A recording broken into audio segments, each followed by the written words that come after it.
I want to start just by saying thank you again for having us come here and taking time out of your day to do this. For starters, we kind of wanted to focus on your background and your like childhood. If you have anything about like your siblings, your family, just to get to know you on like a personal basis. Oh yeah. So I'm technically one of 11. So 2 groups of kids. So there's my dad's first wife and then the second wife. I'm from round 2. And there's 5 of us in that group. I'm number 2, so my older sister Jen, then me, then there was a baby they lost, and then 2 more under me. I started here full-time when I was 8 years old. Wow. It was not up for discussion. So I worked during the summers. So when most kids had their summers off, I was here working. So started in maintenance. So I emptied the waste baskets, cleaned the bathrooms, changed light bulbs because we didn't have LED bulbs back in those days. So they went off all the time. And the ballasts were a pain to change. But I learned a lot and did that up until I was probably 14. 14 or 15. We had a big contract, so we actually had 2 shifts. So I actually worked both shifts. Wow. So I worked from 6 in the morning till 10 o'clock at night. And I did that for about a month to save up for my first car. Yeah, so I was 15 because I bought my first car when I was 15. Wow. Yeah. What car? It was a 1995 Saturn SL1 with 160,000 miles on it. Nice. Actually, the guy I bought it from works here now. Oh, really? That's yeah, crazy. Tom Snow.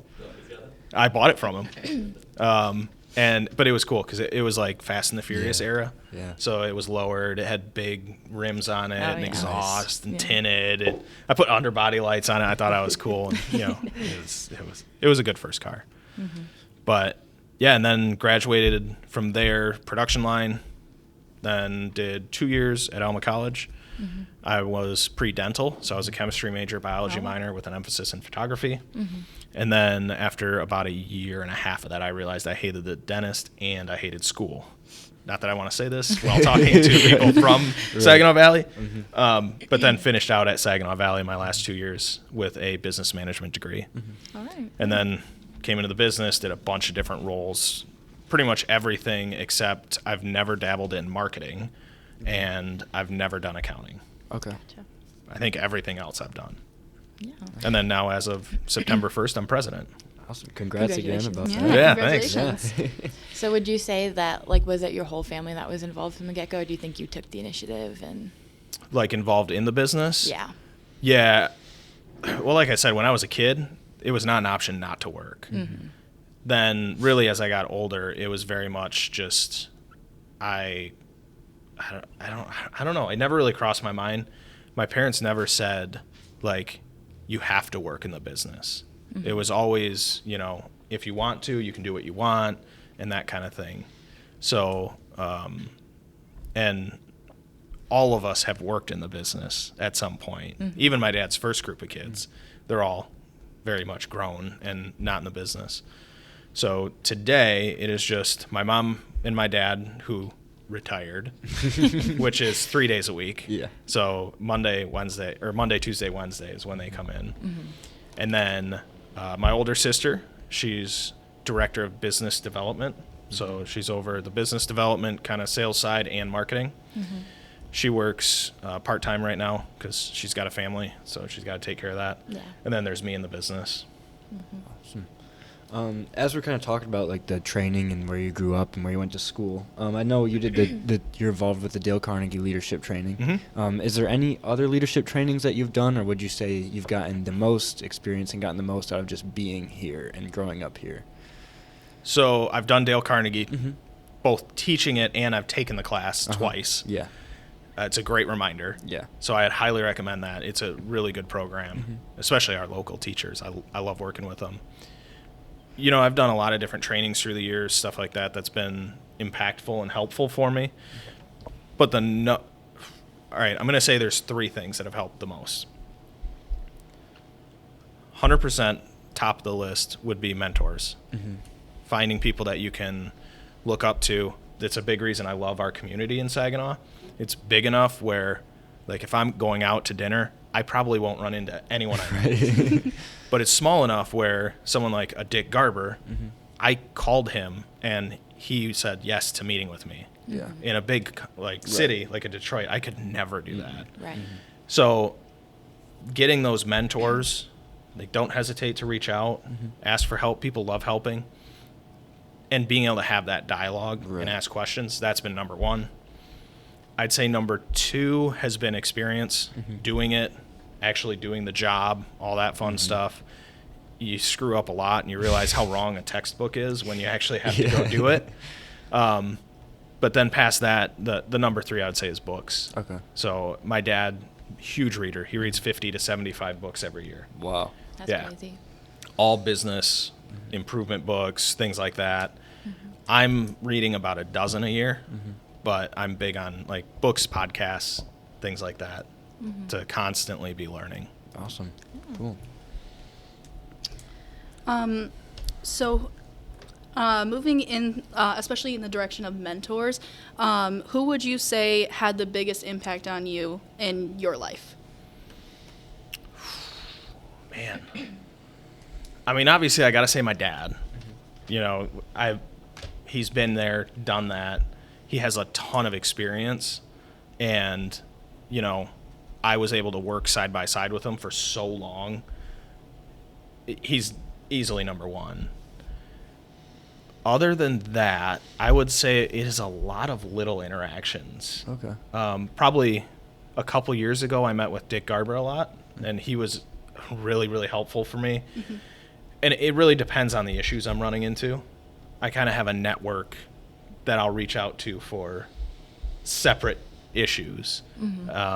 Another person that I talk a lot with right now is Ron Beebe, who owns Euclid Manufacturing in Bay City area, and he has a lot of businesses. So I've been talking a lot with him. I meet with him monthly now to talk to him about growth opportunities and where I need to take the business. And he's again been there, done that. He's towards the end of his career, but he wealth of knowledge. Yeah.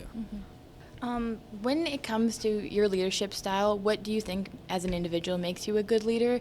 And then what do you think helps you stand out? I would say one of the big things, honestly, with any leader is the humbleness. So I think because I started literally cleaning the bathrooms and did that for a long time, nothing is beneath me here. If there's trash on the ground, I always pick it up. If something's dirty, I'll clean it. I don't care. And I think that builds a lot of respect with people. I work the production line. I can go build units. I think people can feel that. Also, I'm very open and direct and honest, sometimes to a fault. It's sometimes a little too much. But I think being very upfront with people on, hey, here's what you're doing good. Here's where you need to improve. Here's where the company is. We're very open about sharing financially where we're at, the plan going forward, things like that. Right. And I think standing out wise, probably the same things kind of make me stand out. I don't know if I do or not. It's kind of hard to say. Right. Being 2 months into this, I like to think I'm going to do awesome things, but you never know. Yeah. Have you noticed significant improvement just over the 2 months that you've been here, or? Well, obviously it's so much better now. It's crazy. No, the biggest thing that I tell people is, so I go very, very fast. I don't wait to make decisions. And I think that's one of the good things that will come of all this. So I tell the team, you're not going to see these differences. I'm not going to come in and shake things up and, fire people or whatever. But you're going to feel the difference. Yeah. You're going to notice the speed of things are going to pick up. We're going to go fast.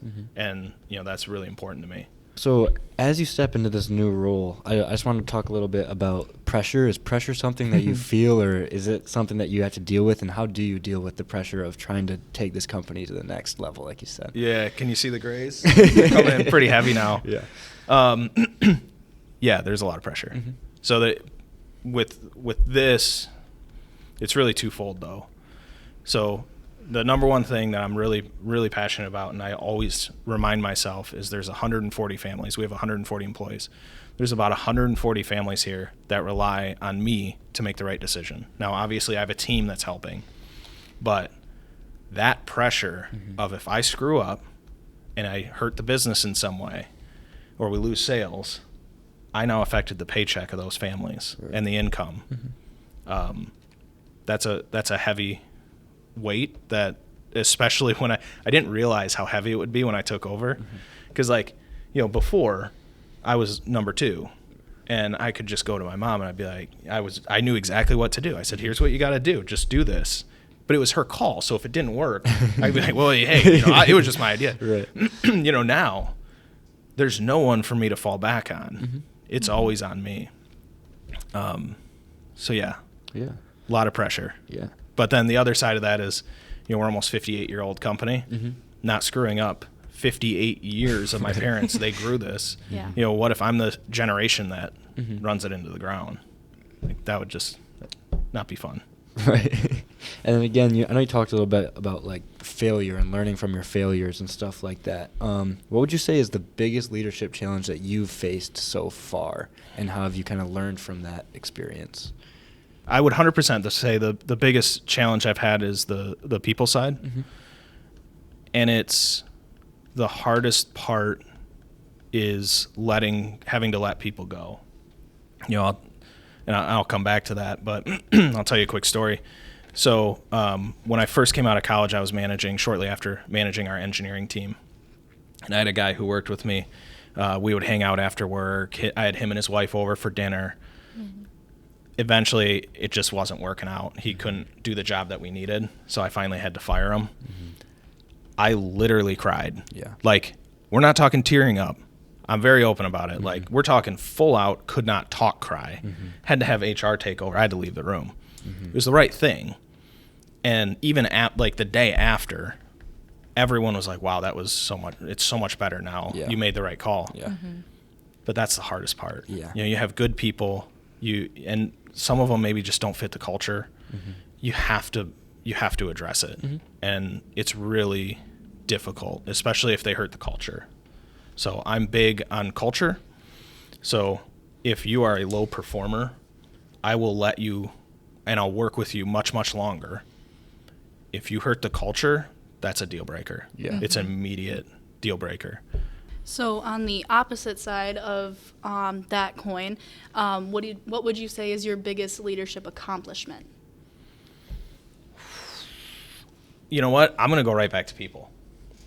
There's something really cool about when you can get the right people in the right seat in our company, and it's so much fun when you get to like light a fire and see someone really do their passion.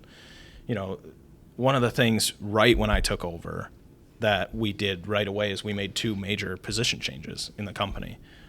We had one person in sales, and we moved her over as a product manager, and she was good in sales, and we could have left her there, but I saw the potential on this other side. Now she is just gonna dominate this job. And when I offered her the job and we talked about it, she said, this is literally my dream job. And that was so awesome to hear. Yeah. Like, that's what I want.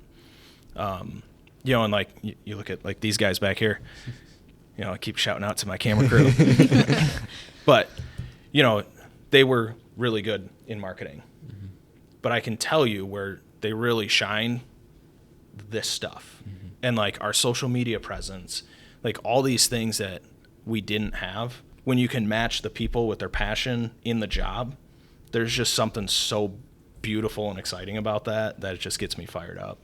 Yeah. That's awesome. Would you say you built like a really close connection with the people in your main team, or do you feel like you have a connection with everybody as a whole? Yeah, we're big on that. As we've gotten bigger, it's really, really hard to have as much of a connection. I try to. So, if people are going through things, I don't care what level you're at. I like to talk to them, check in. If a parent gets sick, I try to check in with them. Hey, how's it going? What's going on? Weddings, I always congratulate them. When they have babies, we send them little care packages. So we are a family. That's one of the things, and it's not always good. Like, don't get me wrong, we're not perfect. We make tons of mistakes. We screw up all the time, but we truly care for our employees, which is also why it's so hard when you have to have someone out of the family. Right. It makes it difficult. now that you've been in this position for a little while, do you have any specific recommendations or words of wisdom for the three of us as we go out and hopefully achieve a leadership position? Any warnings too? Yeah, I can tell you a lot of stuff that I messed up. You got to stay humble. So I actually have a big poster on my wall right next to my desk, and it says, stay hungry, stay humble. Mm-hmm. So you have to be very aggressive. That's one of the biggest things. A lot of people don't want to take that aggressive standpoint and push things forward. That will make you successful. But at the same time, and like you need this like layer or level of this confidence that definitely borderlines on cockiness of just knowing that you will be awesome. Yeah. But then you need the humble side where at the same time, you're not better than anyone else. And, it takes a team. At the end of my career, I know even if I 10x'd this company, it won't be because of me. It's the team that did it. I just am the lucky person that gets to kind of help be the ringleader. Yeah. But on the don't do side, I have problems sometimes with being a little too, again, with the aggression. Mm-hmm. I used to lose my temper a little bit. I don't yell. I've never yelled, but I would get noticeably angry. Mm-hmm. That does not work. Mm-hmm. And you can I used to be a little bit, especially when I was early, like in my 20s, and I thought I knew everything. Mm-hmm. I was very much kind of a jerk. And, the whole saying, you can attract more bees with honey than, I think it's vinegar. Mm-hmm. And you can get people to agree and follow you in a very small window if you're mean to them or you push them too hard. Mm-hmm. If you really want the team, you have to get them motivated. Watch the show. Have you ever watched Ted Lasso? Yeah. Watch Ted Lasso. Yeah. So, it's hilarious, fun to watch, but there's so many leadership lessons in there on how to get a team together. And, it's not like Elon Musk has done amazing things. He's tough to work for. Mm-hmm. I want to be more like the Ted Lasso side of things. Yeah. Next question is kind of a tough one. I know you touched on it a little bit, but when all is said and done, just kind of what do you want your legacy to be at Amigo, and what do you want Amigo's legacy to be? So we'll start out with mine. Mm-hmm. I don't really, I would say, so being second generation, I would love to be able to continue to grow the company, provide jobs, and then pass it on to the next generation. Mm-hmm. Now, I'm not having kids, so hopefully it's one of my siblings' kids. Mm-hmm. But even if it's not family that runs it next, we will always stay family owned. Because once you sell and you you work for investors, then it's all about quarterly profits. And that's not how we do things. Mm-hmm. So we will always stay family owned. We want the best person to run the company. So I would say at the end of my time here, which my dad's 50 years older than me, so he was 88 when he finally retired. And so that puts me 50 years from now, I'll be able to consider if I want to retire. Mm-hmm. And, I would just want, the dollar sign doesn't really matter, but I want to keep growing the company so that we can provide more jobs and a great place to work. And then obviously our products have such an impact on people who can't walk. Right. So that's the personal side. On the business side, I just want to keep growing. It is so much fun. And to be able to have, again, just because the marketing team's here, it wasn't long ago we had one person in marketing. And it was neat, but I couldn't do something like this. Yeah. Mm-hmm. And we couldn't have all the content we have. But because of the growth, now we can do more. Mm-hmm. And, now I'm looking at, all right, my goal with the team is over the next 10 years to double the size of the company. Just think about what else we can do and how many more lives we can impact, both by employing and then also the products that we sell.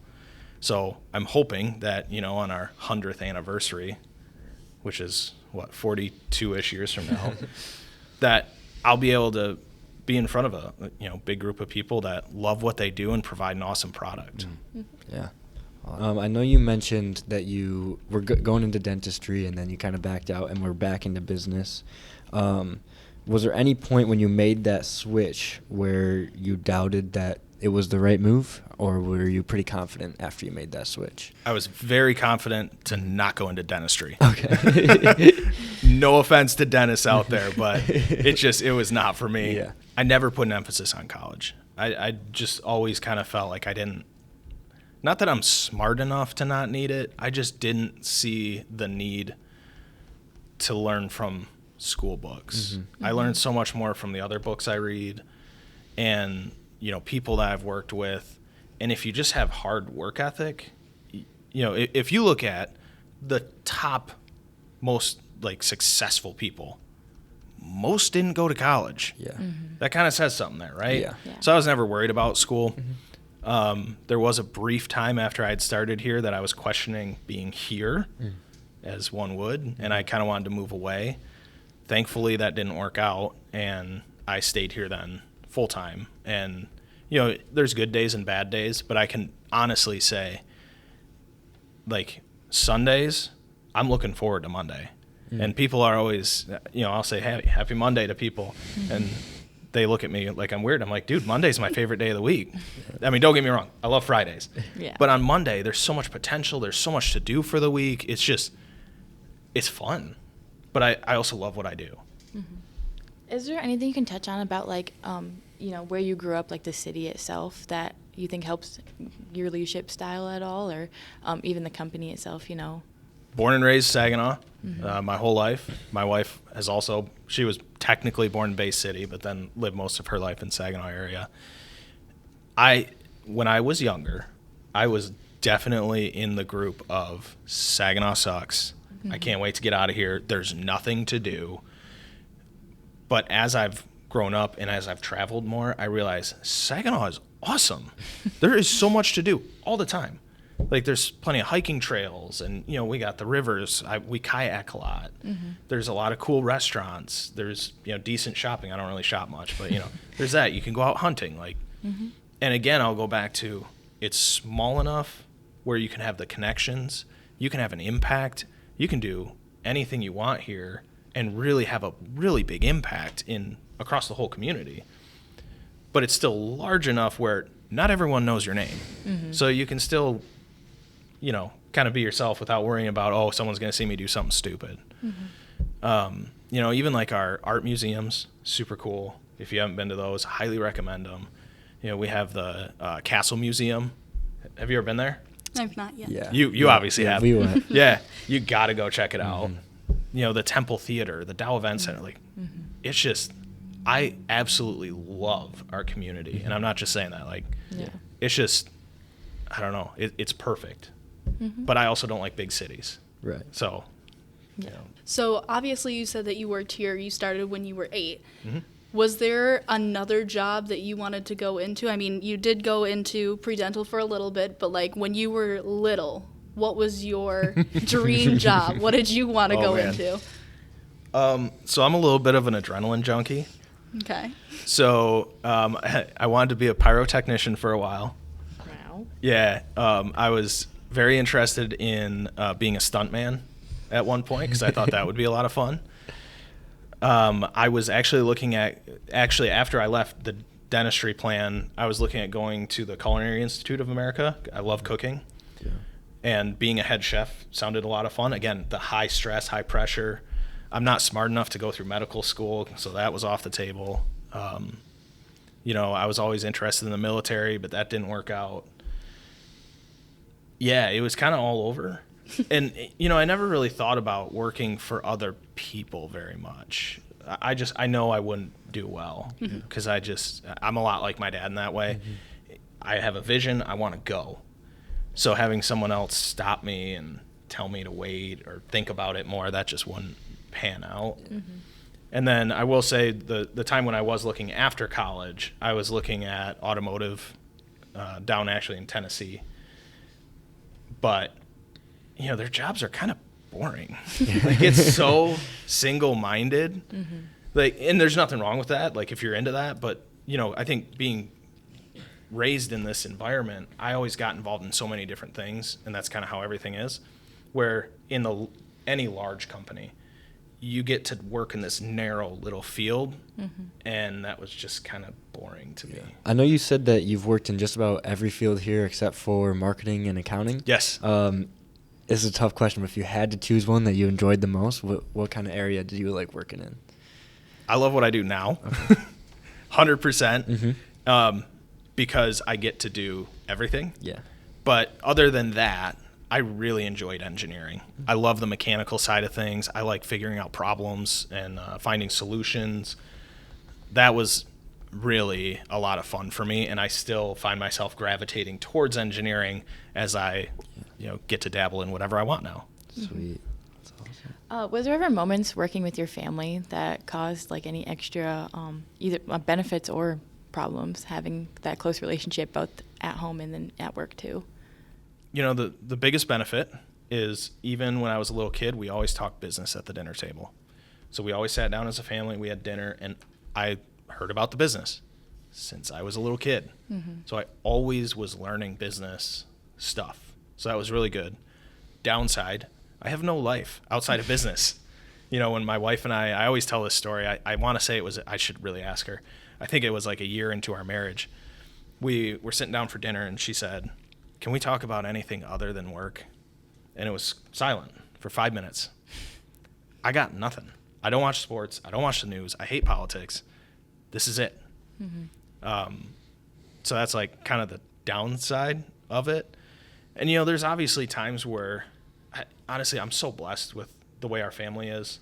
We get along really, really well. We can get on each other's nerves, especially with business decisions, because we're all different. But end of the day, like we don't really get into heated disagreements, but we can disagree very constructively, and then we still have lunch every day together. Right. And it's just hanging out. Yeah. Well, I think that might be everything we got for you. So thank you again for awesome. Thanks for your time and having this conversation with us. This was better than we could have imagined. Yeah. Good. We got a lot out of it. Appreciate it. Yeah. Awesome. So Thanks for coming. Yeah.